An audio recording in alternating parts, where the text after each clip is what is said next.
Fala, meus queridos e minhas queridas, tudo bom com vocês? Da série Entrevistando Empresários. Hoje eu trouxe para vocês um casal empreendedor, não só um empresário.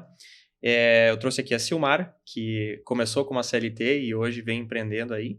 E também o Thiago, que é um empreendedor nato, como a Silmara falou hoje de manhã, que começou sendo médico e hoje se descobriu aí no empreendedorismo.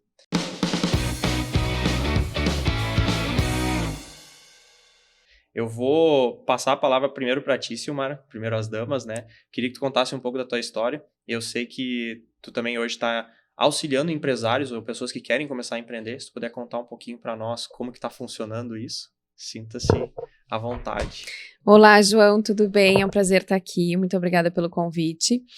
Então, eu sou uma estudiosa por natureza, né? Então, desde criança, eu sempre amei estudar e era uma das coisas que eu mais gostava de fazer. E comecei na primeira série com 5 anos, então eu sempre fui rápida nos estudos e me formei com 20 anos. E quando eu me formei com 20 anos na administração, eu já estava trabalhando no Sebrae, que é a maior instituição do Brasil hoje que trabalha com micro e pequenas empresas. Então, desde os meus 17 anos, eu trabalhei no Sebrae. Então, eu completei 17 anos também trabalhando no Sebrae e diretamente com empresários no dia a dia, auxiliando esses empresários para que eles tenham mais resultados, né? Fazendo diagnósticos, entendendo as dores e dando direcionamento. E aí, em 2020, já então, após ter conhecido o Thiago, eu decidi juntamente com ele a empreender. Então, a gente começou a empreender em 2020 e por muitos anos, inclusive, eu pensei em não empreender, né? Eu vivia naquele dia a dia dos empresários, ouvindo muitas histórias e muitos problemas e muitas dores, e eu pensava, nossa, eu não quero empreender, né? Só que a minha mentalidade foi mudando, né? E o meu desejo por liberdade foi se tornando cada vez mais latente. E o Thiago, como sendo muito visionário, muito empreendedor, também sempre foi me incentivando. E acabou que em 2020 a gente decidiu empreender pela primeira vez. E ainda assim eu conciliei as duas coisas por 2 anos. Então eu ainda fui conduzindo a trajetória de CLT juntamente com a trajetória de empresária, até que chegou um ponto que não deu mais para conciliar. E aí eu tive que optar por migrar para os nossos negócios, né? Então hoje a gente tem algumas empresas e as primeiras foram da área da saúde e hoje a gente conduz essas empresas todas com muita liderança, com muita formação de times, né? Para a gente ter essa condição de ter vários negócios. E também a gente agora está entrando num projeto educacional, onde a gente quer educar, trazer informações, orientações para os empresários, para aquelas pessoas que querem empreender e para quem já é empreendedor, que tem muitas dúvidas, dificuldades, dores. Então a gente quer trazer a nossa experiência, tanto teórica quanto prática, para esses outros empreendedores. Ah, muito legal. Tu comentou que tu fez administração, né? Tu acredita que a administração te auxiliou muito nessa jornada ou foi mais essa experiência dentro do Sebrae? Muito a experiência no Sebrae. Na verdade, o curso de administração e acredito que a maioria dos cursos de faculdade, eles nos preparam para ser funcionários, né? Então, eu tive uma base muito boa para ser uma boa funcionária. E realmente fui por um bom tempo. Mas o que me trouxe muita vivência foi a experiência no Sebrae. E o que me trouxe digamos assim, a clareza da prática real do negócio foi a minha experiência empreendendo. Porque por mais que eu soubesse muito e eu convivesse com muitos empresários, aquilo não doía em mim. E no momento que eu fui para a linha de frente, que eu precisei enfrentar muitas situações, né, começar um negócio do zero, fazer gestão financeira, liderar, fazer compras, atender, vender. Então, eu me coloquei em situações práticas que me desafiaram muito. E isso me fez buscar mais conhecimento, buscar mais preparo, e isso me fez ser muito segura hoje na questão do empreendedorismo. Ah, que legal. Porque tudo isso é uma escola, querendo ou não, né? Não é só, tu falou, as dores do empresário são dores, mas não são minhas dores, até que de fato eu tô na linha de frente. Exato. Muito bom. Thiago, vamos lá. Tu comentou que tu é médico, não praticante mais, né? Como é que foi essa história aí? Bom dia, João. Obrigado pela oportunidade de vir conversar contigo aqui, trocar conhecimento, né? Eu me formei médico, então, e fazem agora 2 anos que eu não atuo mais como médico e decidi me dedicar apenas ao empreendedorismo, né? Uma das grandes inspirações para mim, creio eu, que tenha sido na infância. Brinquei muito com o banco imobiliário, adorava ter algumas empresas. E agora faz 2 anos que eu não atuo mais como médico e apenas empreendendo junto com a Silmar, né? Acho que foi uma virada de chave muito importante e que eu precisei fazer para me dedicar para alcançar os meus objetivos, né, pessoais. Ah, legal.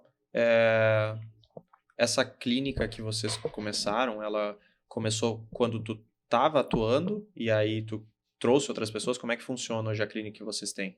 Eu me formei em 2018, então trabalhei ali 2 anos como médico plantonista em algumas unidades básicas e trabalhei juntamente para um negócio que eu já observava dentro desse negócio como eu poderia ter o meu próprio negócio. Entendi. E aí chegou em 2020, né, a pandemia estava começando e eu e a Silmara sentamos e conversamos. Chegou a hora também de a gente empreender. E aí nós abrimos a nossa primeira empresa. E a clínica veio surgir apenas 1 ano depois da primeira empresa, porque a gente viu que a gente já tinha todo o networking, os contatos, e a gente optou abrir a clínica porque era mais um passo que a gente poderia dar até no mercado privado da saúde, né? Sim. E também, complementando a parte da Silmar ali, o que ajudou também bastante, porque ela passou por muitas empresas aquele ano, né? Teve um ano que a Silmara visitou... Foram quantas empresas que tu visitou? Era em média 500 por ano. 500 empresas por ano. Então, essa bagagem ajudou muito. De né? todos os ramos. Todos. Tu consegue ver o que as empresas estão sofrendo, oportunidades no mercado, isso é uma coisa que deve trazer muito, né? Porque tu consegue enxergar como, né, o que está acontecendo, o que as pessoas estão buscando. Muito legal. Nossa. E eu consegui, nessa experiência, identificar os pontos de sucesso. Porque tu acaba criando, identificando alguns padrões, né? Os padrões naquele empresário que tem sucesso e os padrões do empresário que não tem sucesso, né? Então, isso me deu bastante clareza do que eu não deveria fazer quando eu tivesse o meu negócio. Então, quando eu decidi empreender, eu precisei ter coragem e autoconfiança, de perceber, não, eu sou capaz, eu dou conta. Se eu entregar todo esse gás que eu entrego no meu trabalho para o meu próprio negócio, com certeza vai dar certo. Mas principalmente eu consegui usar toda essa experiência para ter essas informações, esse conhecimento do que fazer e do que não fazer. Legal. E acho muito importante também, João, nessa questão de construir uma ponte, né, para o empreendedorismo, né? O que seria construir a ponte? Que foi o que a Silmara fez, eu fiz, né? Todo mundo tinha o seu trabalho fixo e nos horários paralelos que a gente tinha à noite, final de semana, a gente construía a nossa história. Isso foi muito importante e é isso que a gente orienta, inclusive, pessoas que vêm nos pedir essas informações. Thiago, Silmara, quero empreender, o que eu posso fazer para começar? Né? Nós orientamos que se construa uma ponte em paralelo, respeitando os horários de trabalho, a sua profissão entregando o seu melhor, e nos horários alternativos, construa a sua história, que foi o que eu e a Silmara fizemos, e a gente até orienta outras pessoas que a gente acompanha, que façam também, né? Inclusive sócios de alguns negócios nossos. E uma coisa legal também nesse formato de empreender que a gente acabou fazendo, por ter uma ocupação principal, a gente teve que conduzir em paralelo o início dos negócios. A gente aprendeu a desenvolver negócios que no futuro se tornariam autogerenciáveis. Então, a gente aprendeu a identificar quem a gente precisava para estar conosco nesses negócios. Então, tanto é que a clínica, eu mergulhei nela somente quando eu saí da CLT. Até então, ela era conduzida por uma equipe que foi designada para tal, e eu fazia o acompanhamento à distância e ia lá nos sábados pela manhã. Só que, então a gente aprimorou muito isso, óbvio, né? Nesse primeiro negócio, não vou te dizer que foi o case de sucesso, mas à medida que a gente foi entendendo que, na verdade, a gente não precisa colocar a mão em tudo, e a gente precisa ter pessoas e desenvolver essas pessoas e ter líderes pensantes no dia a dia junto com a gente sim se encaminhou para tal da liberdade, né? E hoje eu percebo que muitas vezes eu falo com o empresário que isso é possível e parece que eu tô viajando, né? Sim. Nossa, como é que eu não vou ir no meu negócio todos os dias? E uma vez em toda essa trajetória, 2 vezes, na verdade, 2 casos, eu encontrei desses empresários em toda essa trajetória de conversar com empreendedores. E eu lembro que quando eu conversei com um deles, que me contou isso, olha, eu não preciso ir na minha empresa pessoalmente, eu vou na minha empresa só uma vez por semana. Naquele momento, quando ele me contou isso, eu pensei, nossa, que estranho, né? Porque todos os outros jamais conseguem sair do negócio, trabalham das 7 da manhã às 8 da noite, de segunda a sábado, e de noite, aquela função toda. Mas eu identifiquei esses que conseguiam. E aí eu já coloquei na minha cabeça, mas então é possível. Algum jeito tem. Sim. E aí eu busquei, então, no início, quando a gente empreendeu em paralelo, foi por necessidade, porque a gente realmente não conseguia estar lá dentro. Mas depois eu fui aprimorando e entendendo, não, o que realmente precisa ter dentro de um negócio para que ele se toque sozinho. E não é que a gente vai sair totalmente, não, mas a gente precisa ser o estratégico, a gente precisa ser a cabeça, o direcionamento. Exatamente, não pode ser operacional. E eu já atendi na clínica, na recepção, mas eu atendi porque eu queria aprender e porque eu sabia que tinha prazo para terminar. Então, eu preciso fazer isso agora, porque é uma necessidade deste momento e eu acho importante para eu dominar esse processo aqui, mas eu sei que isso aqui não vai passar de X tempo. Então, eu entrei na operação, basicamente da clínica total, de todas as áreas, só que com prazo para terminar e sabendo que esse não era o meu papel principal ali. E aí eu entendi que o grande segredo é a gente ter as pessoas certas e treinar essas pessoas, porque elas não virão prontas e elas não pensam como nós, então a gente tem que dar o nosso direcionamento, né? E a questão do processo, as pessoas terem clareza do que elas precisam fazer e o que se espera delas. Então, a liderança, eu diria que foi uma grande chave para os nossos negócios, e não só a clínica, todos. Tu estar com as pessoas certas no teu time, e certas, eu digo, alinhadas com os teus valores, e que tenham o desejo de crescer e o comportamento adequado, e aí tu desenvolve naquilo que tu precisa. Sim. Quando vocês procuram essas pessoas, vocês procuram qual o perfil? É o perfil empreendedor? É o perfil líder, né? Como que vocês procuram? Porque eu identifico do que tu falou, e eu sei porque eu tô pensando nos meus negócios também.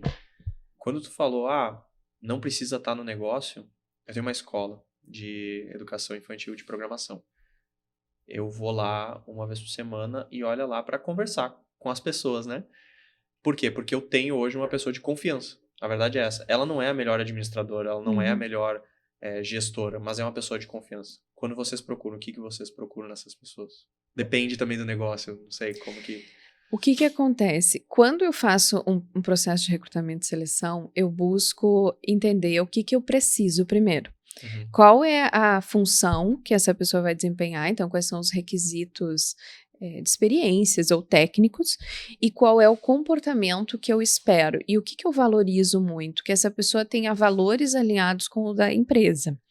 Então, dentro da cultura da empresa, tem valores que são inegociáveis. Então, por exemplo, dentro de um negócio meu, honestidade. Então, quando eu vou entrevistar essa pessoa, eu vou trazer situações que eu vou poder avaliar se ela tem honestidade. Vou entender também qual é o estilo de vida dessa pessoa, vou entender qual é o sonho dela. Porque uma pessoa que quer crescer, ela tem no mínimo uma meta. E se a pessoa vir na minha frente e não souber dizer o sonho dela, ou se ela não disser uma meta que ela tem, eu não vou entender que ela está disposta a crescer e dar o melhor dela no dia a dia. Porque realmente a gente tem um pensamento, eu e o Thiago, que a gente quer que as pessoas ao nosso redor prosperem. seja quem for. E o funcionário não é diferente. Então, a gente traz pessoas para crescerem junto com as nossas empresas. Só que a pessoa tem que estar disposta. Sim. Tem uma coisa que a gente não consegue colocar dentro da pessoa, que é o querer. O querer é dela. E aí, o que eu avalio além disso? O perfil comportamental. Então, eu encaixo o perfil comportamental DISC de acordo com a função que eu preciso. Então, ou ela é dominante, ou ela é influente, ou ela é mais analítica. Se a vaga é para uma pessoa analítica, eu vou contratar uma pessoa analítica. E isso funciona muito bem. Só que o principal é valores. É o caráter da pessoa. É o caráter. No restante, eu desenvolvo. Se essa pessoa tiver um bom caráter e ela tiver vontade de crescer e se desenvolver, porque a busca de conhecimento é o outro valor inegociável para nós, a gente desenvolve o resto. E aí, sim, eu já estamos desenvolvendo algumas lideranças. E não é fácil, mas é possível, se a pessoa querer. Então, eu trabalho nesses pontos, valores, caráter e o perfil comportamental. Legal. Isso foi um método que vocês criaram ou foi a experiência que foi trazendo? Foi a experiência que foi trazendo e o conhecimento. À medida Sim. que eu fui enfrentando desafios, eu fui buscando conhecimento, porque eu faço isso. Eu tô com um desafio novo. Como é que eu resolvo? O que eu ainda não sei que eu preciso saber? E aí eu vou atrás desse conhecimento e eu aplico. E aí eu fui desenvolvendo o meu método, digamos assim, né? Que hoje fazer um recrutamento e seleção para mim é muito tranquilo. E eu sei que é uma dor muito latente nos empresários, né? Eu não acho a pessoa certa, eu não consigo contratar, ninguém para no meu negócio. Então, eu acabei aprimorando muito esse método de acordo com a experiência mesmo e com o conhecimento que eu fui buscando. Mas hoje eu sei que ele funciona super bem. Que legal. Como é que vocês fazem essa divisão entre vocês dois na empresa?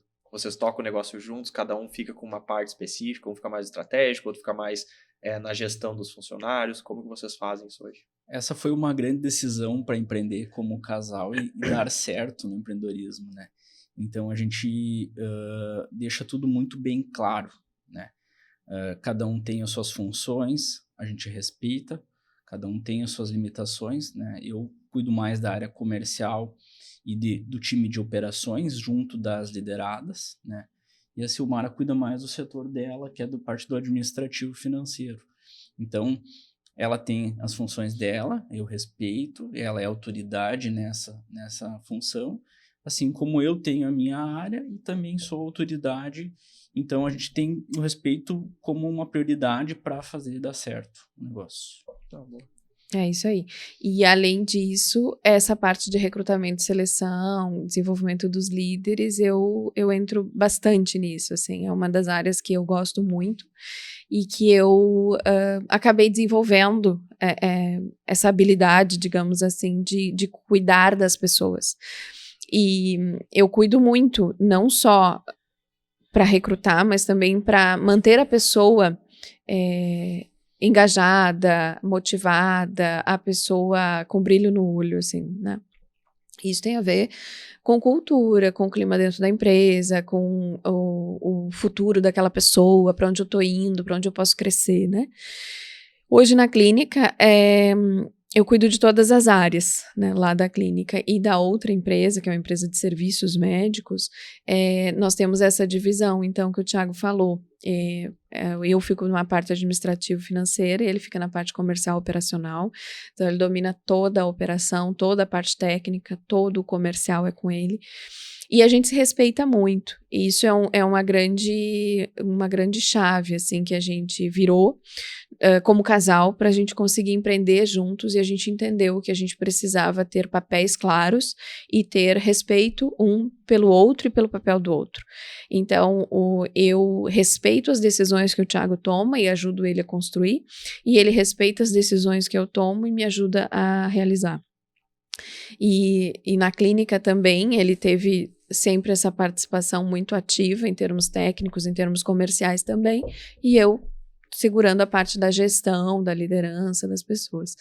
Então, a gente vai se complementando. E quando tem um desafio novo, a gente senta e troca ideia.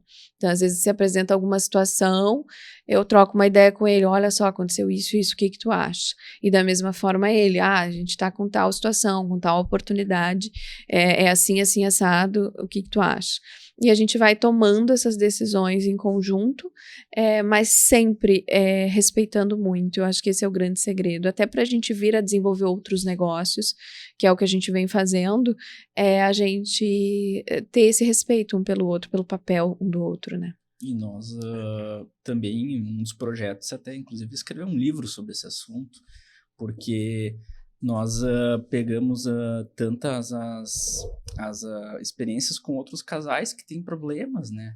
Com esses assuntos de empreender em casal, e conosco é muito tranquilo, né? Sim. Mas acho que foi esse um ponto que a Silmara levantou e tu complementou, que cada um respeita a sua área. Acho que isso que é o principal, né? Se os dois estão fazendo o estratégico juntos, pode dar um problema. Pensar no estratégico, mas agora quem tem a decisão, porque é aquilo, no fim das contas, tem que ter alguém que vai tomar a decisão. O casal, ele acaba, no fim das contas, mistura um pouco, não tem o que fazer. Eu tenho um livro que eu li que fala sobre casais que enriquecem juntos, eu não lembro o nome do autor agora, mas ele fala muito sobre isso. Faz bastante sentido isso que você falar. Separar as responsabilidades, né? Porque se os dois estiverem ali, vai ter muito embate. Isso.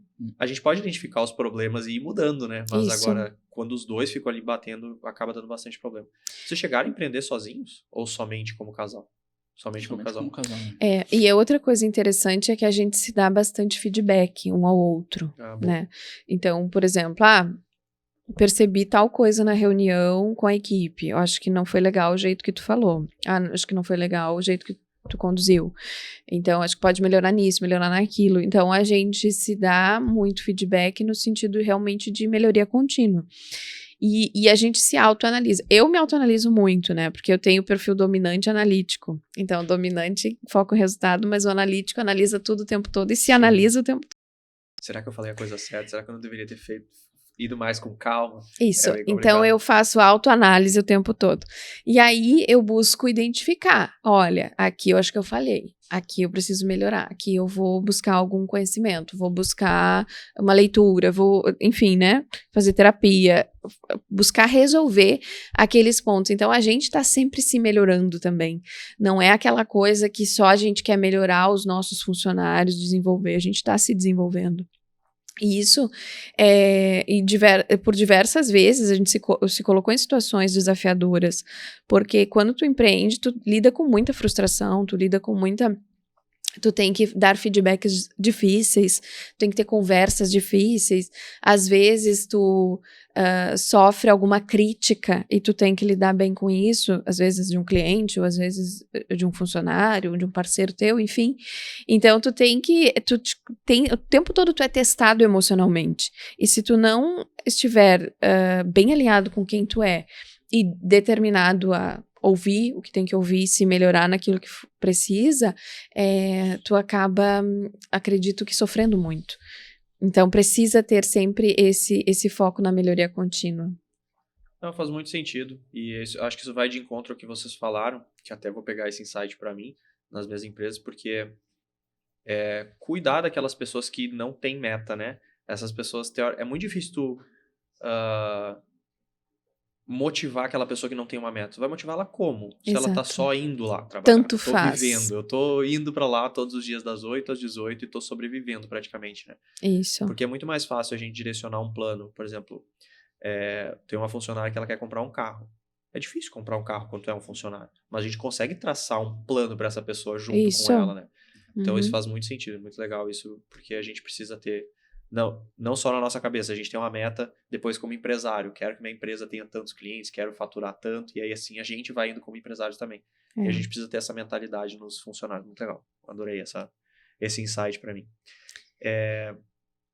Como que, pelo que eu entendi, vocês se conheceram, daí depois vocês começaram a empreender, né?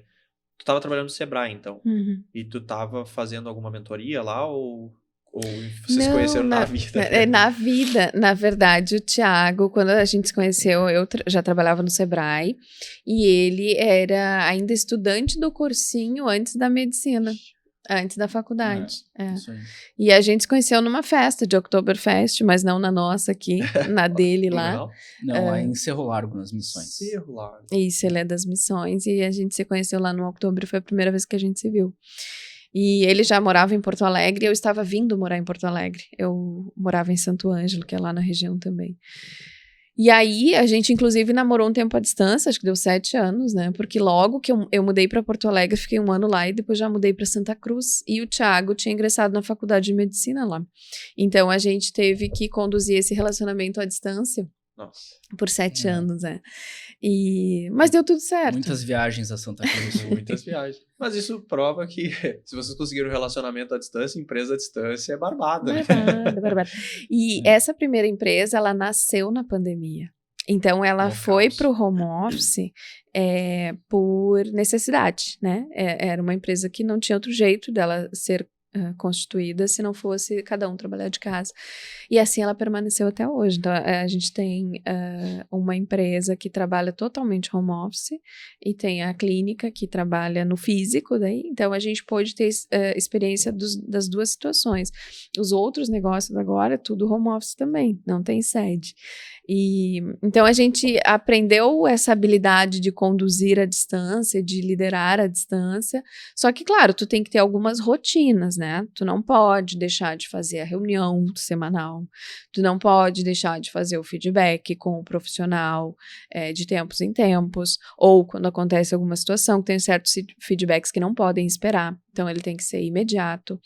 Então a gente tem alguns métodos hoje, né, para fazer tudo funcionar, mas o principal deles é essa questão de o funcionário estar disposto a crescer com a gente, a gente ter líderes que, assim, que tenham o nosso jeito de fazer, aquela cultura muito forte, né, de como que a gente faria, e a questão do funcionário ter uma perspectiva de crescimento e ele ter uma meta pessoal, que, como eu falei, é imprescindível que a pessoa tenha aquele desejo de ser grande também. E a gente não tem aquele receio, mas eu vou ensinar as pessoas a empreender e daqui a pouco o meu funcionário vai empreender também. Não tem problema. A gente não tem problema com isso, porque a gente pensa o seguinte, é melhor que eu tenha um funcionário muito diferenciado junto comigo por um tempo e que empreenda dentro do meu negócio e que depois, quando ele sair, vai dar oportunidade para um outro tão brilhante quanto ele e ele vai prosperar na vida dele, que é também o nosso desejo, né? E a gente não constrói empresas assim para morrer com elas, né? A gente não tem esse pensamento e a gente não constrói empresas para colocar ali para sempre as pessoas trabalhando nela e é isso e tem que ficar para sempre comigo. Não. A gente inclusive treina muito os nossos funcionários, né? Então aqueles que sabem aproveitar todos os treinamentos e tudo, sem dúvida, vão ser muito grandes. E podem ser muito grandes sendo funcionários, sendo grandes executivos, porque depende do desejo de cada um, da disposição a correr riscos e a coragem de cada um de empreender, mas também pode ser que ele venha no futuro ter o seu próprio negócio, né? E para nós isso é muito tranquilo. A gente estimula muito o intraempreendedorismo, né? Então, a gente deixa o nosso colaborador tomar decisões, orienta ele, obviamente, né? Não tomar qualquer decisão. Então, isso faz a gente ter bastante liberdade, né? Então, eu sempre estimulo, mas o que tu faria se fosse no meu lugar? Qual seria a tua conduta, né? Tu tá pensando no lucro da empresa? Tu tá pensando nas consequências da tua decisão? Então, a gente cria pessoas que têm um poder enorme de decisão na nossa empresa, né? Tanto que a gente até vai tirar férias agora, a gente vai ficar um tempo fora e a minha equipe ontem me liberou das reuniões. Eu só tenho uma reunião com toda a equipe nas segundas e uma reunião de lideranças na quarta, e a minha equipe disse que eu estou liberado, que eles vão tocar o negócio. Eu até brinquei, vocês não vão me entregar os contratos. Porém, elas, não, tudo certo. E então a gente estimula bastante. Então, tanto que na empresa na Happymed, que é o nome dela, a gente faz 2 reuniões por semana só. Mas a gente também estimula muito a equipe fazer intraempreendedorismo, né? Que nem a Silmara falou, depois se virarem empreendedores, para nós é uma vitória, porque é tudo que a gente quer que esse país se desenvolva e que tragam mais empregos e prosperidade para as pessoas. Empreender é nobre, né? Empreender é uma das formas mais bonitas da pessoa prosperar e fazer a diferença, porque tu emprega pessoas, enfim, com aquele emprego, tu mexe em famílias, né? Ao mesmo tempo, tu paga impostos e aí tu tá mobilizando a economia, tu entrega um produto, algo de valor para a sociedade. Então, empreender é muito nobre e é por isso também que a gente entrou agora nesse projeto da educação, para mobilizar mais gente a empreender também, a contribuir com aquilo que a gente sabe, para que possa encurtar o caminho de muitos empresários que querem crescer, ou que possa minimizar a dor deles, ou que possa trazer algum insight que seja interessante, né, para trazer o resultado que eles esperam. E nessa questão dos funcionários é muito interessante porque no meu método eu coloco muito eles na fogueira mesmo, assim, né? Quando eu estou desenvolvendo um líder, eu não fico dando todas as respostas. Não, mas como seria? O que tu acha que seria melhor? Como que tu faria? Ah, então faça. E o que eu percebia nos empresários quando eu conversava com eles? Primeiro, a falta de confiança no seu liderado e a questão de responder tudo. Nossa, eles não param de me ligar. Ah, eles não param de me perguntar. Sim, mas por que tu responde, então? Por que eles te ligam? Porque tu permite?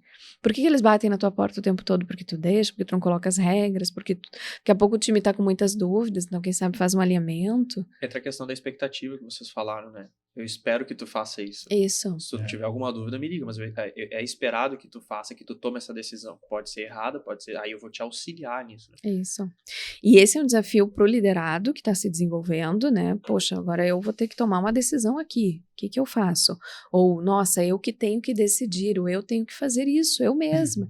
Sim, tem que fazer. Vai fazer pior do que você, talvez faça melhor, mas ele vai fazer. Aquilo vai dar a ele um outro nível de experiência já.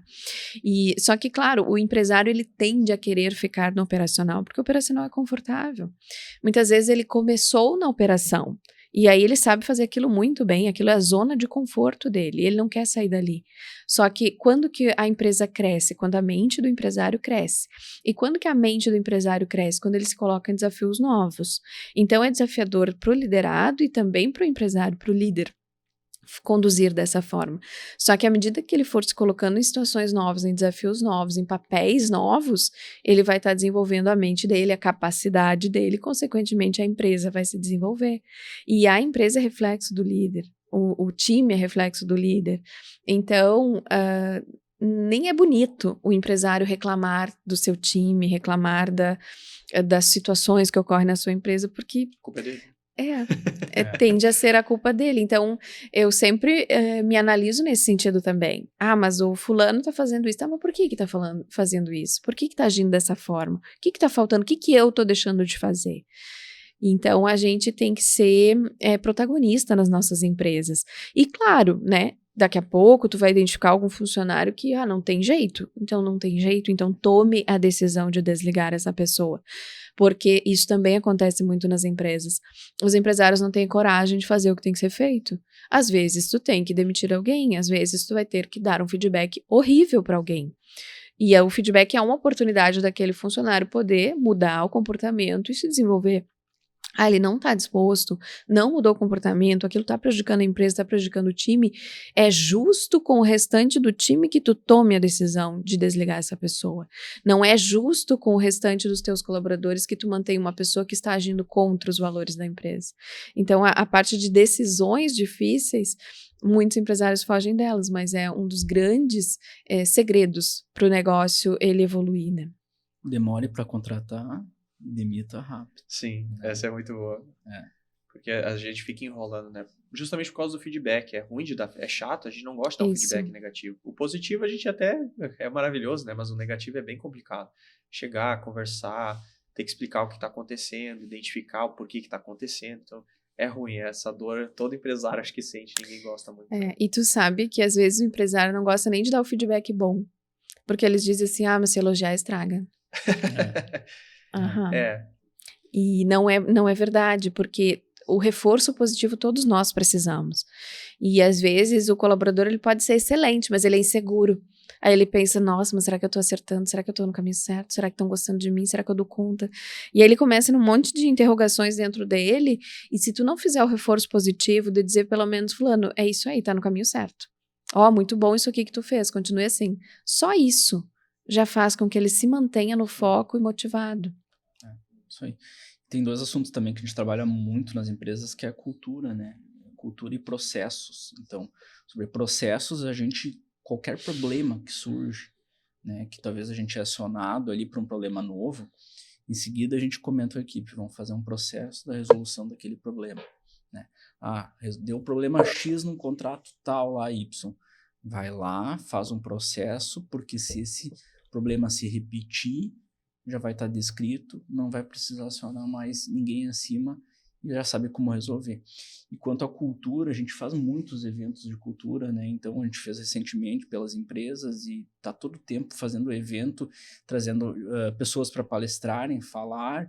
A gente também conta a nossa história para fortalecer a cultura das empresas, né? E a gente tem cultura muito, muito forte nas empresas. E essa questão da cultura, às vezes parece uma palavra difícil, né? Nossa, o que é cultura empresarial? E toda empresa tem a cultura. Como que as coisas funcionam lá dentro? Qual é o jeito de ser daquela empresa? Qual é o jeito de fazer daquela empresa? E a gente passou por uma situação que numa das empresas a gente tinha problema de fofoca. E isso não faz parte da nossa cultura. É inadmissível a gente ter fofoca dentro da nossa empresa. Só que estava existindo e estava beirando o insuportável, porque era 2 colegas falando de uma o tempo todo. Qualquer coisa era aquela pessoa. Aí a gente deu feedback, né? Olha só, isso não é tolerado aqui dentro, aqui a gente funciona assim, aqui a gente admite tais e tais coisas, aqui a gente não admite tais coisas, e vamos te dar a oportunidade de melhorar. 1 feedback, 2 feedback, não deu. 3º, infelizmente, eu vou ter que te desligar. E é exatamente por isso, e por isso, e por isso, e por isso. E aí, matamos ali a situação, apagamos aquele incêndio. E aí, demos o alinhamento para todas as demais. Olha, essa colega foi demitida por isso, o que aconteceu vai contra os princípios da empresa, então a gente não tolera e vamos seguir o nosso trabalho. Por melhor que a pessoa seja, por mais incrível que ela seja tecnicamente, se ela está tendo um comportamento que é tóxico para o ambiente, tem que tirá-la dali. Não dá para continuar. E a cultura nada mais é do que isso. É o que tu permite e o que tu não permite dentro da tua empresa. O que tu tolera, o que tu não tolera. Quais são os valores importantes. O que norteia o teu negócio. Aqui nós somos honestos, aqui nós atendemos bem o cliente, aqui nós nos desenvolvemos. Isso é cultura. Então toda empresa tem sua cultura, por mais que não esteja olhando para ela. No momento que a gente começou a olhar para ela, o nosso jogo mudou também. A gente começou a deixar claro qual era a cultura que a gente queria. E aí fica muito fácil tu gerenciar, porque tu sabe o que pode e o que não pode. O que é tolerado nessa empresa e o que não é. O que faz parte e o que não faz parte. E hoje a equipe fala, nossa, mas isso aí não faz parte da nossa cultura. Então eles já entendem. Para tomada de decisão, isso é muito importante também. Vou Exato. tomar uma decisão. Estão viajando, o que eu faço? Bom, vamos olhar para a cultura. Exato. E os objetivos da empresa. Bom, então vai ser nessa linha, porque é o que mais diz e está alinhado o que a gente está buscando, Exato. os objetivos. O que a Silmara faria aqui no meu lugar? O que o Thiago faria? Faria isso, então eu vou fazer. Então, o Marcos Marques que fala que a cultura é o gestor invisível do teu negócio. Então, é aquilo que norteia o comportamento de todos, porque aquilo é como a empresa funciona. E essa parte de processos, eu sei que também isso dá um nó na cabeça das pessoas, tá? Mas como assim processo? Que coisa complexa, que coisa chata. Porque desenhar processos é uma coisa chatinha, inclusive, né? Mas processo nada mais é do que como que se faz as coisas, né? Então, é o passo a passo de alguma coisa. Quando a gente vai fazer um bolo, tem um processo. Então, tu coloca tal ingrediente, tem uma ordem, né, para tu colocar tais ingredientes, tu segue determinados passos e tal, e coloca para assar e tantos minutos. Isso é um processo. E quando a gente tem atividades nas nossas empresas, tem um processo para executar. E ele pode estar ruim ou bom, pode melhorar. E aí que entra essa questão de tu começar a olhar para tudo de forma processual. Como que realmente faz isso? E se esse colaborador sair, como é que eu treino outro? Esse processo está na cabeça desse funcionário ou está em algum lugar da empresa descrito? Se entrar uma pessoa nova aqui, eu apresentar esse processo para ela, ela vai saber fazer aquela tarefa? Se sim, tá legal, tá funcionando. Se não, é porque eu tenho uma oportunidade de melhoria ali. E a pior coisa é deixar processos na cabeça das pessoas. Mas só o fulano que sabe disso. Mas essa combinação que foi feita com o cliente foi feito lá com o fulano e o ciclano, mas ele não tá hoje. Então, isso não pode existir. As coisas, elas têm que estar no olho de todos, né? Num local comum a todos, aquelas pessoas que podem se envolver com aquilo, e o processo tem que estar claro, tá? Mas se o fulano não tá, como é que eu faço isso? Se eu seguir esse passo a passo aqui, eu vou executar, vai dar tudo certo. Então, isso é processo. E dá trabalho, sim, mas no momento que tu consegue organizar isso, principalmente aquelas áreas críticas da empresa, como atendimento, como vendas, e tu consegue fazer com que as pessoas pensem dessa forma, como que eu executo isso da melhor forma e como é que eu replico isso para as demais pessoas e deixo isso registrado na empresa, as coisas começam a fluir muito melhor e mais liberdade o empresário tem. Não precisa perguntar para ele, tá lá, tá no processo. E é uma questão da cultura as pessoas olharem e seguirem o processo. Mas é possível. Não, faz muito sentido. Uma das empresas que hoje eu sou prestador de serviço, a gente sofre muito com essa questão de processo. A empresa fez a aquisição de 2 empresas.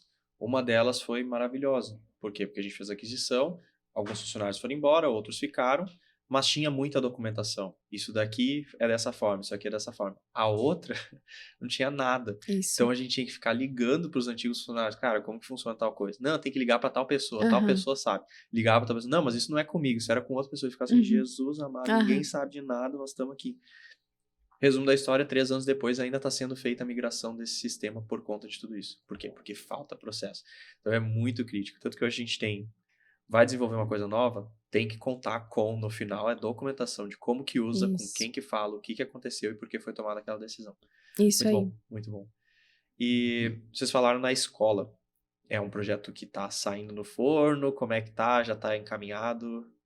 Isso, é um projeto que está saindo do forno, né? Eu já faço alguns processos de mentoria, tenho um produtinho que eu já lancei no digital de análise de viabilidade de negócio, que eu chamo de produtinho porque ele é baratinho, mas ao mesmo tempo ele é muito válido. É uma ferramenta de análise de viabilidade que eu usei em todos os nossos negócios. Inclusive agora a gente está lançando um e-commerce de semijoias, e eu utilizei ele, e quando eu estava utilizando ele para analisar a viabilidade, calcular as margens, fazer uma projeção de faturamento, e eu estava pensando, nossa, olha só, né? Eu estou usando aqui a minha ferramenta de análise de viabilidade simples, mas que funciona perfeitamente. Então, a gente quer trazer nessa linha esses conteúdos, essas ferramentas, aquilo que a gente usa, que a gente pratica no nosso dia a dia, a gente quer transformar isso em curso ou mentoria, coisas que possam vir a agregar na vida de outros empresários. A gente tem, agora em breve eu vou lançar um livro e vou falar um pouco disso também, né, do empreendedorismo, da jornada do empreendedor, do que funciona, o que não funciona. E a gente vem vindo com esse olhar, assim, como é que a gente traz mais soluções para auxiliar mais empreendedores de uma maneira que a gente consiga, né? Porque como a gente tem muitos negócios, eu não posso, por exemplo, ficar fazendo mentorias individuais, né? Não teria como, é inviável, não cabe. Mas, por outro lado, a gente tem o digital que pode nos ajudar a ter escala. Então, eu consigo ter cursos gravados, mentoria que daqui a pouco eu tenho um encontro em grupo, a questão dessas ferramentas pontuais que a gente pode oferecer, compartilhar com os empresários, propriamente livros, palestras, enfim, como o Thiago disse, a gente tem um projeto de escrever um livro sobre empreendedorismo em casal. Então, é nesse sentido, assim, a gente usar essa bagagem que a gente já tem, usar o conhecimento que a gente tem, usar também um pouco disso que a gente busca tanto. A gente faz muitas mentorias, muitos treinamentos, a gente está seguidamente com grandes nomes do empreendedorismo hoje. Então, a gente quer compartilhar um pouco disso com as pessoas e trazer isso para mais empreendedores, para facilitar a vida desses empresários, né? Então, o meu Instagram está começando, né? Tá no comecinho ali, estou trazendo alguns conteúdos, mas a ideia é a gente intensificar bastante ainda nesse ano, e especialmente para o ano que vem. E tanto eu quanto o Thiago também tem esse desejo de trazer a educação empreendedora, né? Eu acho um olhar importante até mesmo para o mercado médico, né? No sentido de fazer os médicos refletir mais sobre o empreendedorismo para olhar uma visão diferente, né? Então, tem bastante faculdade de medicina abrindo aí disparadamente, né? Então, o mercado vai ficar mais acirrado. E até mesmo esses médicos poderem olhar para sua clínica e verem, ajeitarem o faturamento, estudarem vendas, gestão e poderem ser empreendedores na medicina, no seu negócio, né? Inclusive, ontem eu estava ouvindo um podcast que falava com dentistas sobre gestão, né? Que o profissional da saúde, ele normalmente não tem conhecimento em gestão e ele não tem esse preparo na faculdade. O Thiago é um exemplo. Ele não teve nenhuma aula de empreendedorismo ou de gestão na faculdade dele de medicina. Foi aquilo, saiu dali médico. Agora, como que eu vou gerir meu negócio? Exato. Sem nada de venda, sem nada de gestão, sempre olhando para o poder público, né? Onde o médico pode ter um consultório de sucesso, pode trabalhar as vendas nesse consultório e conseguir prosperar bastante, né? E precisa liderar, né? Precisa liderar pessoas, formar equipes, para poder escalar esse negócio e sair dessa operação só de consulta, né? Então, tem muitos desafios no mundo da saúde, mas também tem muitas oportunidades. E essa necessidade de compreender sobre gestão é um grande desafio de muitos, inclusive não só falando de saúde, de todos os ramos. Quando eu falava com empresários, eu percebia da dificuldade que o empresário tem para formar um preço de venda, por exemplo. E se ele formar um preço de venda errado, ele está criando um baita de um problema no negócio dele.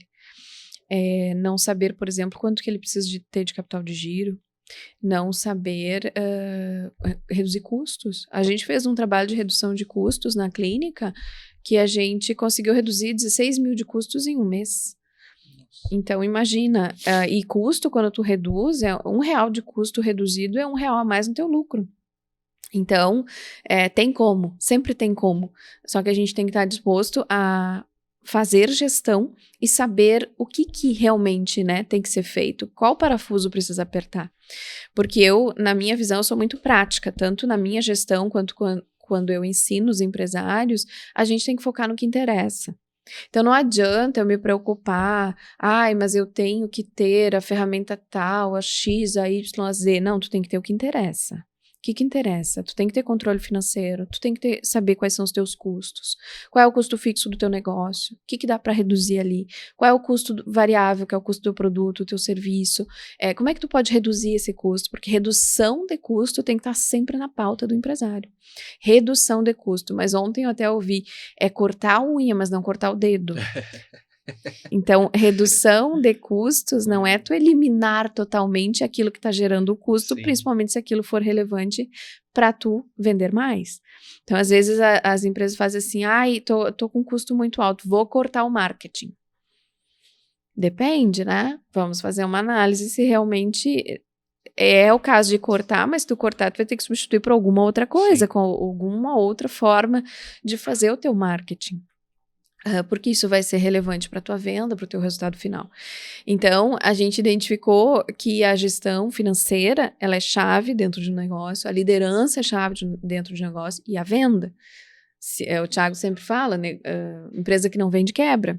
Então, tu precisa saber vender, tu precisa ter comercial, tu precisa ter metas de vendas, tu precisa ter processo de vendas, tu precisa ter treinamento de vendas para o teu time, e tu precisa saber controlar o dinheiro, e tu precisa saber liderar essas pessoas. E quando nós iniciamos lá em 2021 na clínica, até nós não tínhamos nem time comercial na clínica, né? Nós não tínhamos time comercial. E tivemos que implantar porque nós achávamos que os clientes iam entrar pela porta, batendo, sorrindo, e ninguém entrava. Então, tivemos que implementar um comercial que fizesse uma busca ativa dos clientes e que conseguisse manter o negócio de pé. Porque é o que eu sempre falo para a Silmar, empresa que não vai vender vai quebrar. Venda é uma prioridade dentro da empresa, né? Então, tem que ser bem treinado e tem que ser bem organizado isso dentro. Acontece muito do empresário, e não é só o empresário, a pessoa que sai da faculdade começa a atender, ela tem o produto, né? Eu tenho o produto, tá, e agora? Porque o cliente não vai abrir a minha porta, que ele não sabe que eu existo, ele não sabe quem eu sou, ele não sabe o que eu faço, ele sabe que eu tenho um produto porque eu falo do produto, mas e o restante, né? É bem complicado, porque não tem isso. Enquanto mais vocês falam, eu fico pensando, realmente não tem, em nenhuma área tem. Talvez na administração, mas tu mesma falou, é muito focado para ser um bom administrador dentro de uma empresa que já tem todos os processos funcionando.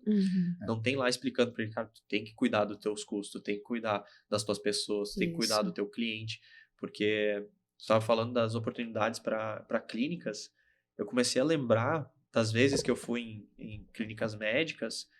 Em alguns lugares, o descaso com o cliente que está lá horas e horas esperando, às vezes no calor lá, o ar-condicionado ele tá tentando reduzir custo, não ligando o ar-condicionado, a recepção fica assim, meu Deus, tu tá matando teu cliente lá, que ele já vai entrar bravo, porque ele não teve nem um pouco de empatia, né? A gente sabe que às vezes é corrido para o médico atender várias pessoas, mas então tem que ter alguma forma de ser menos pior essa experiência lá dentro, né? Um WhatsApp numa clínica, por exemplo, tem que ser respondido em 3 minutos. Se tu não responder em 3 minutos, a chance de tu perder o cliente é mais de 90%.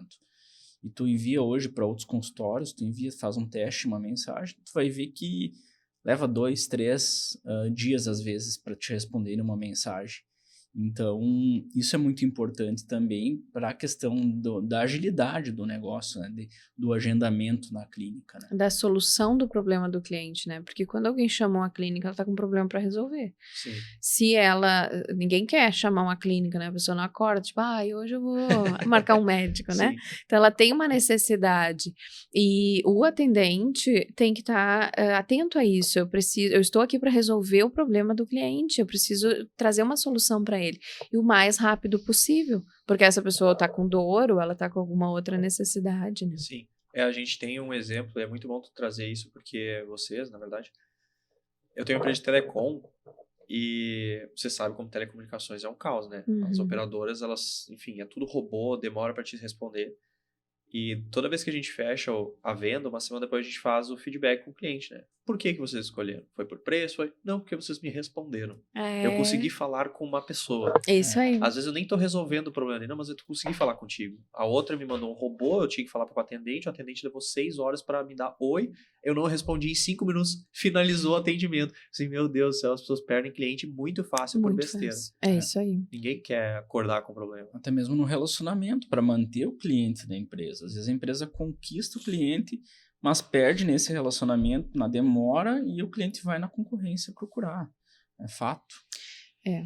E essa questão que tu falou ali da experiência, né, apenas para contribuir, quando isso realmente faz todo sentido. Nem sempre tu consegue, quando um cliente está esperando, por exemplo, tu fazer com que aquela espera não aconteça.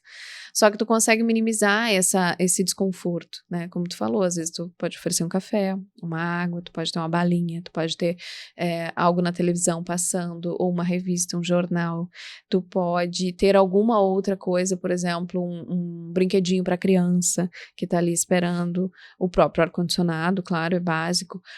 Então, tu tem como diminuir aquela angústia daquele cliente que tá ali esperando, né? Isso é fundamental.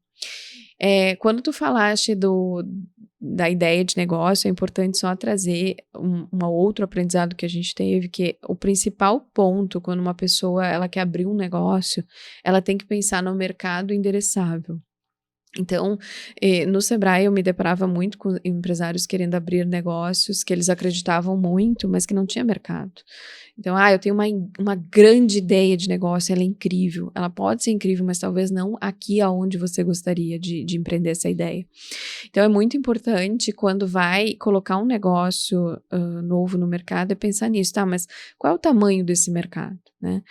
Ontem, quando eu ouvi esse podcast, que era sobre odontologia, eles falavam, olha o tamanho do mercado. Todas as pessoas têm dentes. Sim. Então, O mercado é grande, a gente, claro, não está falando em segmentação de mercado, mas a gente está falando em mercado. Então, quer dizer, o mercado endereçável é grande. E é isso que a gente tem que pensar quando a gente vai abrir qualquer negócio. Tá, mas eu vou vender isso para quem? Quem que quer comprar esse tipo de coisa? Quem que precisa dessa solução? E muitas vezes o negócio tem que ser o inverso. Identifica o problema primeiro e depois tu vai em busca de uma solução para aquele problema. Porque o Brasil é um país que tem muita oportunidade de empreendedorismo, justamente por ser um país que tem muitos problemas a serem resolvidos, são muitas pessoas precisando de soluções. Então tem muita oportunidade. Só que a gente precisa entender que a ideia só é boa se tem gente querendo comprar. Se ela é boa para nós, é linda para nós, é perfeita, incrível, mas ninguém quer pagar por ela, ela não é uma boa ideia. E esse é um cuidado que os empresários têm que ter, porque às vezes eles não fazem essa análise ou não fazem um plano de negócio, um planejamento, e aí acabam empreendendo e se frustram depois. E o pior erro de uma empresa é ela abrir sem saber como que ela vai vender. Ah, mas como que eu vou vender? Ah, os clientes vão entrar. Não vão entrar. Não vão entrar. Ou, vou abrir, por exemplo, agora no e-commerce a gente está vendo isso. Como que a gente vai chegar nas pessoas? Quem são essas pessoas e como que a gente vai chegar nelas? Porque se a gente simplesmente colocar uma loja virtual na internet, a gente é só mais uma. Como que eu vou fazer para vender efetivamente? Qual vai ser o meu processo de vendas? Então, isso tem que estar muito claro na cabeça do empresário, a venda. Isso tem que estar latente na empresa e, se possível, antes de abrir. Sim. Faz bastante sentido. Tem várias coisas ali que vocês falaram. E às vezes não é nem só o mercado endereçável. Às vezes tem o mercado, mas as pessoas não estão preparadas para aquela solução, né? Eu comentei esses dias, a Karine estava aqui no podcast, e eu falei sobre o pagamento por aproximação. Quando eu fui para a Austrália em 2016, já tinha pagamento por aproximação. No Brasil, acho que faz 2 anos, talvez, que tem isso. E ainda tem gente que fala assim, não, vão roubar meus dados, porque o mercado ainda não está preparado, né? Então tem essa questão também. Às vezes é muito bom a gente estar atualizado com coisas que estão acontecendo lá fora, mas ainda não é o momento aqui. A gente não tem a cultura daquelas coisas que estão acontecendo. Isso aí. Então faz muito sentido. Deixa eu perguntar para vocês, então. Se vocês tivessem que começar hoje do zero, o que vocês fariam? Qual seria o primeiro negócio aí? Qual seria o primeiro negócio? O ramo em si, eu não sei te dizer. Hoje a gente tem alguns, né? Tem saúde, tem e-commerce de semijoias, tem imobiliário, tem tecnologia.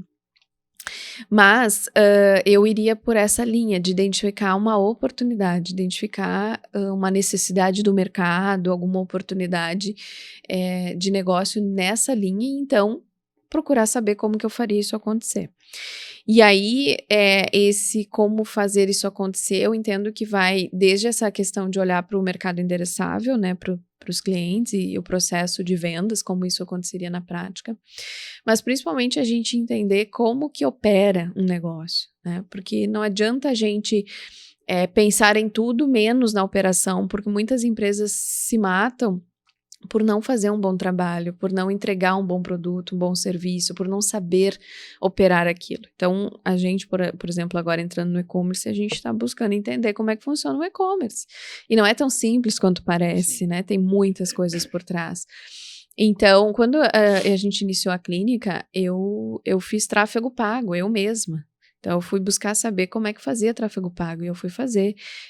Quando a gente tinha que comprar os produtos da clínica, os materiais, eu não sabia nada. Para que serve isso ou aquilo, eu tive que buscar saber. Então, eu digo que, assim, que eu sofri bastante porque eu já tinha aberto o negócio. E aí, eu estava sofrendo com o negócio já aberto. Então, o que eu faria hoje? Eu pesquisaria mais antes, eu entenderia mais antes como funciona uma clínica de verdade na prática. O que vai dentro de uma clínica? Olharia para o modelo de negócio, né? Ver o modelo de negócio, que é muito importante, né? No mercado endereçável também, olhar para quem eu vou vender, para qual os meios que eu vou vender. Vai ser digital, vai ser representante comercial, vai ser vendedor direto, vai ser venda ativa, venda passiva, WhatsApp. Os canais de venda da empresa é muito importante. Talvez uma das últimas coisas talvez que eu faria hoje é ver o produto, né? Olharia tudo ao redor, o modelo de negócio. Uma coisa que a gente faz muito hoje é estudar tributação, das empresas, existem meios legais de tu reduzir tributos, né?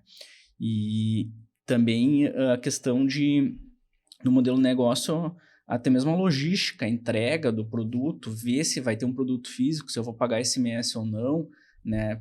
Às vezes tem empresas que não pagam ICMS, como educação, né? Então, aumenta margens, né? Tem empresários aí que têm cerca de 70% de margem de lucro em empresas de educação.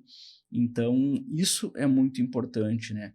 Eu acho que tem que focar na solução do problema, sim, que seja um problema relevante, o mercado endereçável, como tu vai entregar aquele produto, ver se o cliente está disposto a comprar, né? Não adianta eu ter a melhor consulta médica e não ter interessado, não adianta eu ter o melhor pão numa padaria e ninguém conhecer meu pão, e saber colocar ele no mercado, né? Para eu ter um negócio de sucesso. Essa questão do modelo de negócio, ela é muito importante, né? Porque o que é um bom modelo de negócio? É o que funciona e que dá lucro. Então, é uma empresa que funcione, que seja possível de operar e que dê lucro. E operar com qualidade. Porque de qualidade eu acho que a gente não pode abrir mão. Nenhum mercado resiste a uma boa qualidade. Muitas vezes uma empresa, ela pode não ter o melhor preço, mas se ela tiver qualidade no produto, no serviço e no atendimento, ela vai ter os clientes que vão preferir pagar o preço dela. E todo negócio ele tem que nascer para dar lucro. Toda empresa privada tem objetivo de lucro. E os empresários precisam olhar para isso. Não é olhar para o faturamento. Quanto é que eu estou faturando? Não importa. Importa quanto é que está sobrando, quanto é que está tendo de lucro. E existe uma confusão muito grande, que o empresário ele faz assim, eu não tiro nada da empresa, não tiro prolabore, não tenho prolabore. E daí ele entende que ele está tendo X lucro. Só que o prolabore é a remuneração do empresário pelo trabalho que ele está fazendo ali. certeza. É uma despesa da empresa, então isso tem que ser considerado. Eu tiro 5 mil por mês, então 5 mil é despesa da empresa, como se fosse o salário de um colaborador. E aí, sim, o que sobrar no final, tirando todos os custos, vai ser o lucro da empresa. E esse lucro, ele tem que ser relevante. Por quê? Porque é ele que vai permitir que se invista novamente no negócio, que se compre estoque, que se faça alguma estratégia diferente de marketing, e que, obviamente, gere riqueza para esse empresário. O lucro é a riqueza do empresário. Se a empresa não dá lucro, ela não é interessante.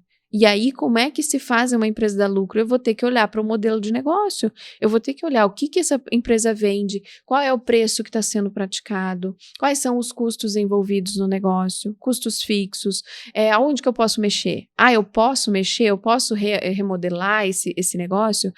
Eu posso, então vamos tornar essa empresa lucrativa.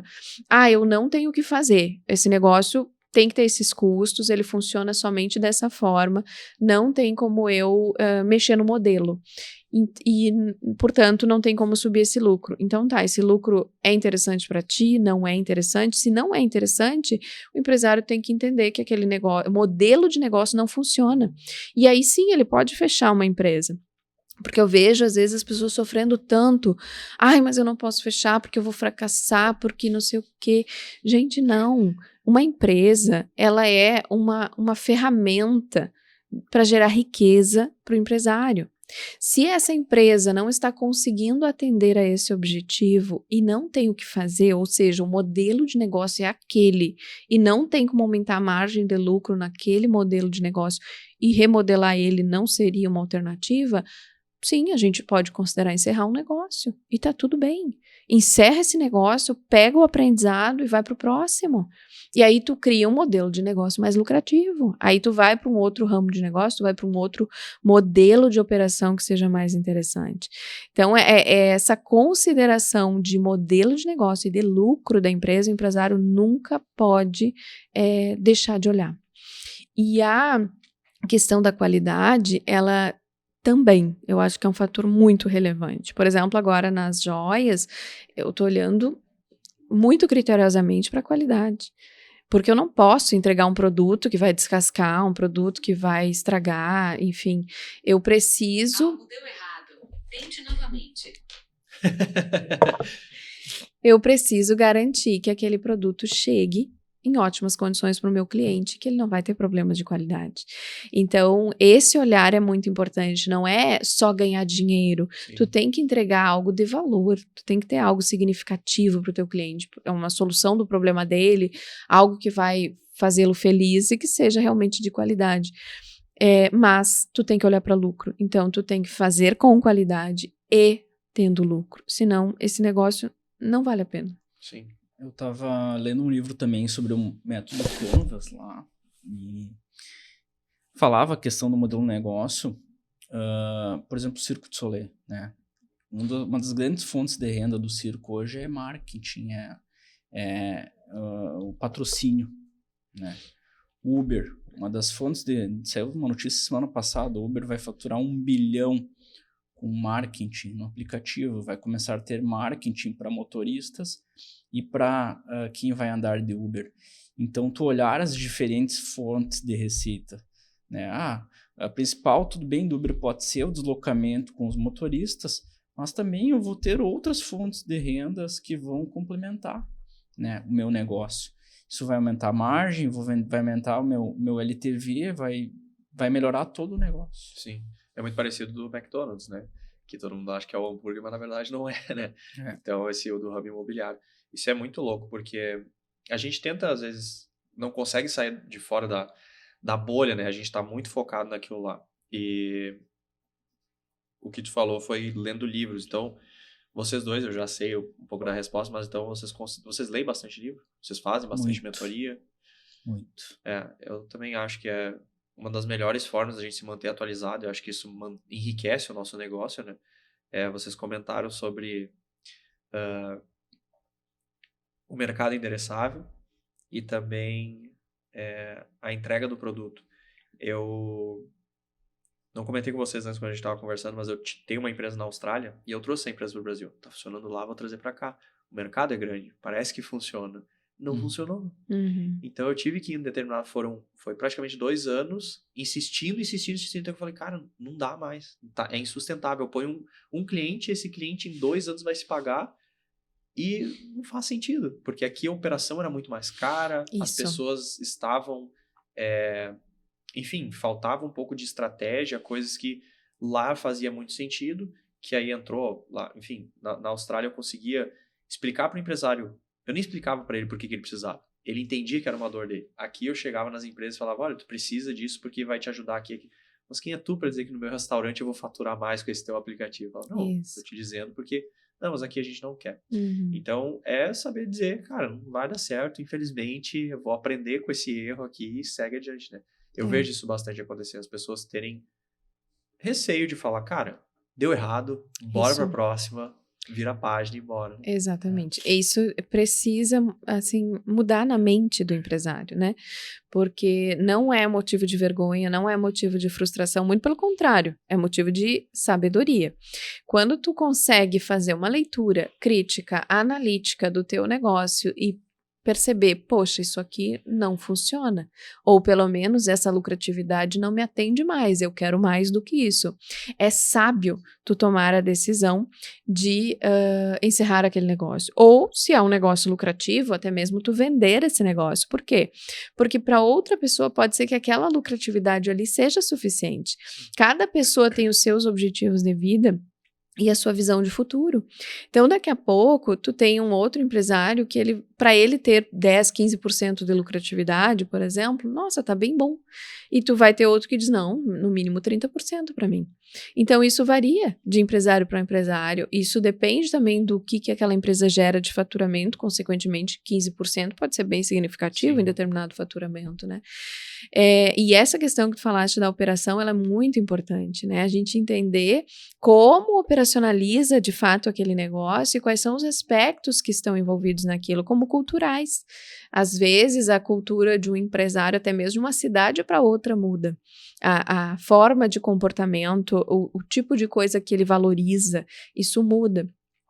E com relação a essa questão, então, de observar isso antes de tu investir propriamente no negócio é uma grande chave, né? É tu cuidar desses detalhes. Claro que tu nunca vai saber tudo, e eu sempre falo isso.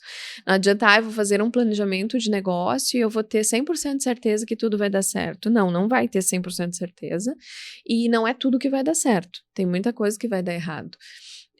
Só que o que acontece? Tu tem que ter o máximo de segurança que tu conseguir, né? Correr riscos calculados. E aí, e se der errado, tu entender, não, beleza, eu sou livre, né? Porque o empresário, um dos valores dele é liberdade. Empreendedor tem que ser livre. Então, eu sou livre, eu tomei uma decisão, essa decisão não foi a melhor, tudo bem, eu aprendo com esse erro e sigo em frente, na próxima eu vou fazer diferente, ou aquilo que eu acertei eu vou repetir, eu posso replicar. Então, tu estar o tempo todo analisando, identificando erros e acertos e melhorando o teu negócio, e tá tudo bem. Tem um aspecto que o Thiago falou dessa questão tributária que é muito importante, que isso impacta bastante na lucratividade de um negócio. Então, antes de abrir o negócio, é importante saber quanto de fato você vai pagar de imposto, porque isso também muda de país para país, isso, né? Tem estado para estado, né? Tal do ICMS. Então, tem que ter clareza disso. E aspectos legais, porque às vezes tem algum aspecto legal que te impede de operar determinado negócio. Um alvará, uma licença, alguma coisa que eu planejo abrir essa empresa em 6 meses, nossa, mas não consegui tal alvará e vai abrir só em 1 ano. Então, tudo isso tem que ser pensado e avaliado antes. Ter um bom escritório de contabilidade é importante. Então, tem certas coisas no negócio que a gente não pode se valer somente pelo custo. Mas eu vou cortar custo no escritório de contabilidade, vou contratar o mais barato. Não vale a pena. Então, a gente tem certos quesitos que são importantes da gente sempre ter o melhor do nosso lado. Assim como a agência de marketing, o gestor do tráfego pago, procure sempre pelos melhores. Porque aí, por quê? Porque isso tu tá lidando com aspectos-chave do teu negócio. Se tu tiver algum problema tributário, teu pepino vai ser grande. Se tu não vender, tu vai ter um sério problema. Então, tem alguns aspectos-chave que não dá pra gente querer economizar ali. A gente tem que buscar os melhores pro teu contexto, pro teu tamanho, pro teu setor, mas que seja os melhores, né? Esses dias um conhecido meu queria importar equipamentos de saúde da China, mas esse equipamento de saúde leva 2 anos de estética para ser aprovado na Anvisa. Nossa. E aí tu quer abrir uma empresa de aluguel de equipamento X em estética, né? Tem um baita mercado a ser explorado, porém leva 2 anos para eu ganhar todas as licenças de saúde no Brasil. Então já é um negócio que se tu já não trabalha com isso, tu vai ter que esperar 2 anos para abrir o teu negócio. Então já é uma coisa que já pode pensar em mudar, né? Porque, né? E uma outra coisa importante nesse quesito, né, de se fosse abrir um negócio hoje, o que faria é a questão realmente de saber exatamente quanto vai investir. Então, o empresário precisa saber quanto vai custar para abrir o negócio, de fato, e quanto que ele vai ter que ter de capital de giro para os primeiros meses. Se recomenda, normalmente, de 3 a 6 meses de capital de giro. E o que é esse capital de giro? É a tua empresa sem vender nada. Quanto que ela gasta? Eu tenho aluguel, eu tenho telefone, internet, funcionário, tal. Quanto que isso dá? Isso dá 30 mil. Então tá, então multiplica isso por 6. Esse é uma forma de tu calcular esse capital de giro que tu vai precisar. Por quê? Porque se a empresa não vender nada, nesses 6 meses tu tem que sustentar ela. E quando tu vender, esse valor que tu vai vender ainda tem que render para tu abastecer teu estoque de novo. Então, isso também tu tem que pensar nesse capital de giro. Então, tem que pensar em quanto gasta para abrir o negócio? Sim, mas tem que pensar em quanto vai gastar para manter esse negócio nos primeiros meses. Tem gente que acumula para 3, para 6, para 1 ano, né? Isso vai depender do nível de conservadorismo do empresário. Mas é importante pensar nisso, porque ali que começa a apertar a coisa, e ali que a empresa vai para o crédito bancário, vai para um outro caminho, que não é um problema também, desde que ele tenha clareza do que está fazendo e controle de fluxo de caixa. Então, eu sei que eu estou pegando um crédito aqui, mas que eu vou pagar de tal e tal forma, mas eu vou vender, tenho uma estimativa de venda tal, tenho tal valor para receber, tenho custo tal, então que ele tenha esse domínio financeiro para entender, não, realmente esse capital de giro aqui vai ser bom para mim. E em muitos muitos casos é bom, é positivo, que isso é outro medo que as pessoas têm, né? Nossa, o crédito bancário. Tá tudo bem, desde que tu saiba o que tu está fazendo. Tanto para capital de giro, quanto para investimento. Vou comprar uma máquina, um equipamento. É muito bem-vindo. Mas tu tem que saber exatamente como que as finanças da tua empresa se comportam e como que tu vai fazer aquela orquestra funcionar ao longo dos meses. No início a gente sabe que é difícil, né? Porque quando tu não é empresário, tu não tem crédito. Tu vai no banco, tu não vai conseguir crédito para abrir uma empresa. E aí as pessoas que dão desculpa têm duas alternativas. É possível abrir uma empresa, sim, sem R$1 no bolso. A primeira empresa que a gente abriu sem R$1, né? E segundo, também olhar muito para a questão de investidores. Às vezes eu tenho um vizinho legal, né? Tenho um amigo que quer investir. Tu vai ter que trabalhar para ele um tempo, ele vai entrar como investidor no teu negócio, né? Recomendo também escolher muito bem a pessoa, o teu sócio, porque uma escolha mal feita vai ferrar o negócio, vai acabar dando prejuízos. Porém, às vezes o sócio é importante. Ele entrar, tu vai ter que trabalhar para ele, mas é um jeito, uma alavanca de tu sair daquela estaca zero e ir para o empreendedorismo. Então, muitas pessoas têm orgulho, eu não vou pegar um sócio. Cara, tu não vai sair do lugar, entendeu? Então, pega um investidor, né? Escolhe bem ele, vê se estão alinhados as expectativas, pensamentos, mentalidade e trabalha em conjunto para te dar um passo inicial e sair do zero, né? Isso faz muito sentido, porque isso tu falou, tem bastante gente falando, eu quero abrir sozinho, porque eu não vou ter sócio. E ao mesmo tempo mas vai conseguir esse dinheiro como? Porque tem que ter um planejamento, tá? Vai trabalhar fora do horário, que foi o que a gente falou no início, né? Quero sair da CLT, quero começar a empreender. Tá, então tu tá disposto a, depois das 18, trabalhar até as 2 horas da manhã, no outro dia acordar de novo às 6 horas e voltar a trabalhar. Tem que estar disposto para tudo isso. E o sócio, eu vejo ele dessa forma, como tu colocou, e também vejo da forma que vocês são um casal, né? Talvez não passe tanto por isso, mas o empreendedorismo é muito solitário, né? E como um casal, vocês conseguem compartilhar muita coisa. Eu sei hoje porque minha namorada empreende, então a gente consegue ter essa troca, mesmo que sejam negócios separados, né? Mas o cara que vai empreender sozinho, ele vai encontrar muita barreira, ele não vai ter um networking, ele não vai conseguir, não vai conhecer pessoas.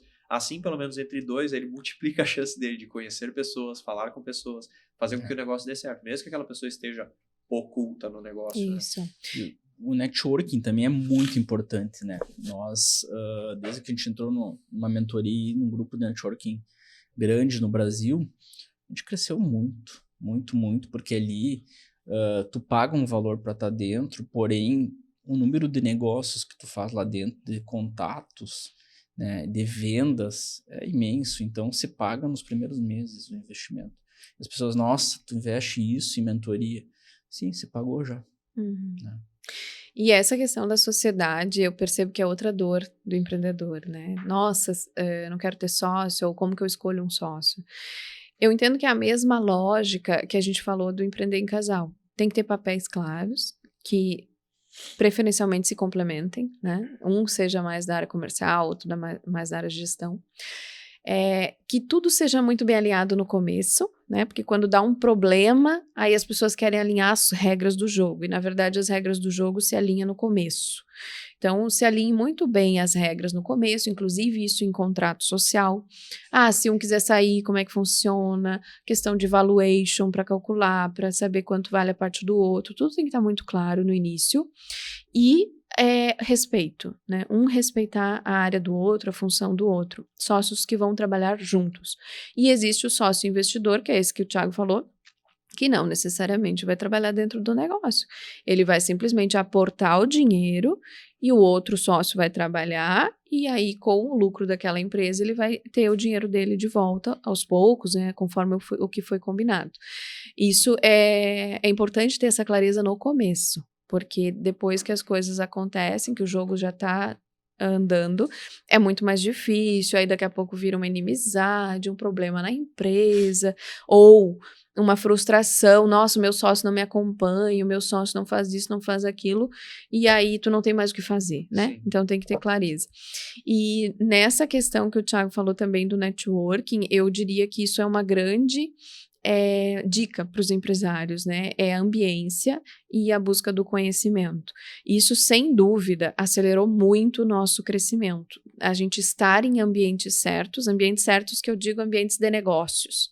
Então, estar com outros empreendedores, estar com outras mentes, para poder trocar ideias, para poder aprender com outros empresários, para poder aprender com mentores, para poder ouvir as histórias das outras empresas. Isso ajuda muito, isso inspira, e isso faz com que muitas vezes a pessoa tenha uma dica para te dar que tu nem tinha pensado e que pode mudar teu jogo. E a busca do conhecimento. Então, às vezes eu percebo que muitos empresários têm resistência quanto a isso. Mas eu não tenho tempo de fazer um curso, eu não tenho tempo de ir na palestra, eu não tenho tempo de ler um livro. E isso é um grande erro. Por quê? Porque ele vai ficar 10, 15 anos no operacional, com a mesma margem de lucro, com a mesma renda líquida mensal. E vai estar dizendo, nossa, mas eu me mato de trabalhar e não tenho crescimento. Ou eu vendo tanto, mas não sobra nada. Por quê? Porque falta conhecimento, falta gestão, falta a tua mente se desenvolver para tu chegar num novo patamar, para tu começar a fazer as coisas um pouco diferentes no teu negócio. E aí isso sim vai te trazer um novo resultado. Não tem como a gente ter um novo resultado, um resultado grandioso, se a gente faz as mesmas coisas e fica com a mesma rotina todos os dias. Então a ambiência, a frequência e a busca de conhecimento são fundamentais para qualquer pessoa que esteja pensando em empreender. E o livro é o mentor mais barato, né? Hoje tu compra livro por R$30, R$20 e tu aprende, às vezes, uma frase que tu pega lá, um recorte, e vai mudar a tua vida. Vai mudar a tua vida. Vocês têm algum livro que mudou a vida de vocês? Vários. É um livro que eu li antes de abrir uma das empresas, foi O Mais Esperto que o Diabo. Muito bom. Que é a do Napoleon Hill, sou muito fã dele. Quem pensa enriquece. Agora eu tô lendo A Transição para um Oceano Azul, que é maravilhoso também. E são dezenas e dezenas, é muito crescimento, assim, né? Mentalidade. E não é de ontem para hoje, né? Eu, Thiago, tô sendo construído aí eu tenho hoje 35 anos, cara, pelo menos 25 anos que eu leio sobre mentalidade.